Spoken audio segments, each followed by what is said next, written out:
गीता के सत्य वचन। इतिहास कहता है कि कल सुख था, विज्ञान कहता है कि कल सुख होगा, लेकिन धर्म कहता है अगर मन सच्चा और दिल अच्छा हो तो हर रोज सुख होगा। समय जब न्याय करता है तब गवाहों की आवश्यकता नहीं पड़ती। बिना फल की कामनाएं ही सच्चा कर्म है। ईश्वर चरण में हो समर्पण, वही केवल धर्म है।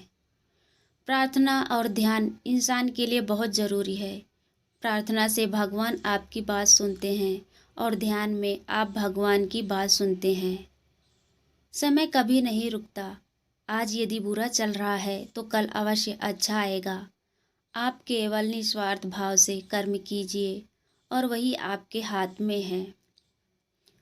आत्मा पुराने शरीर को वैसे ही छोड़ देती है जैसे मनुष्य पुराने कपड़ों को उतार कर नए कपड़े धारण कर लेता है। जैसे जल में तैरती नाव को तूफान उसे अपने लक्ष्य से दूर ले जाता है, ठीक वैसे ही इंद्रिय सुख मनुष्य को गलत रास्ते की ओर ले जाता है। आपका विश्वास एक पर्वत को भी खिसका सकता है, लेकिन आपके मन का संदेह दूसरा पर्वत खड़ा कर सकता है। खुद को कमज़ोर कभी नहीं समझना चाहिए। अगर आप गिरते हो तो उठने का प्रयास करो।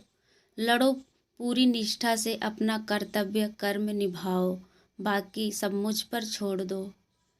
रोना बंद करो और अपनी तकलीफ़ों से खुद लड़ना सीखो, क्योंकि साथ देने वाले भी शमशान से आगे नहीं जाते। याद रखना, अगर बुरे लोग सिर्फ समझाने से समझ जाते तो बांसुरी बजाने वाला भी कभी महाभारत होने नहीं देता। गीता में कहा गया है, जो इंसान किसी की कमी को पूरी करता है वो सही अर्थों में महान होता है।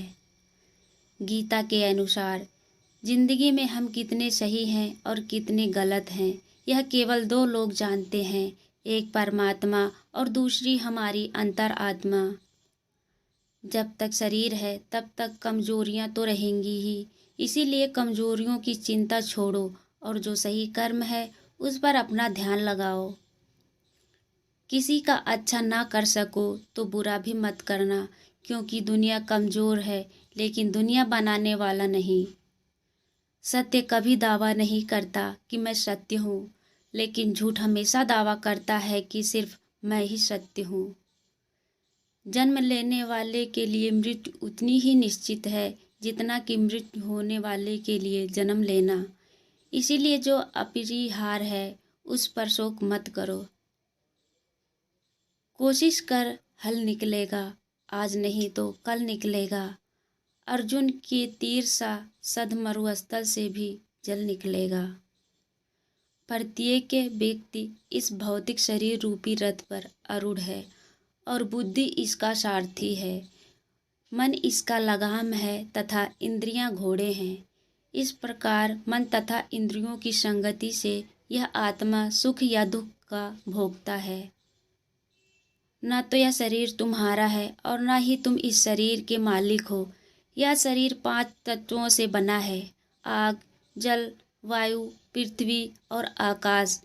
एक दिन यह शरीर इन्हीं 5 तत्वों में विलीन हो जाएगा। जिसे कह दिया जाए वो शब्द होते हैं, जिसकी अभिव्यक्ति ना हो पाए वो अनुभूति, और जिसे चाह कर भी ना कहा जाए वो होती है मर्यादा।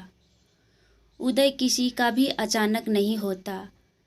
सूर्य भी धीरे धीरे निकलता है और उजाला करता है। धैर्य और तपस्या जिसमें है वही संसार को प्रकाशित कर सकता है। अगर हमारे सुविचार आपको पसंद आते हैं तो हमारे चैनल को सब्सक्राइब करना ना भूलें। धन्यवाद।